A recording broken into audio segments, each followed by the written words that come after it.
nahiapil sa kalisod sa panahon. Niubos na ang bilis sa piso.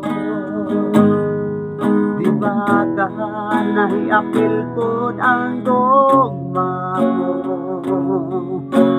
Kaniadto permi ko nimong tawagan, permi ko nimong tiksan, bisan asa.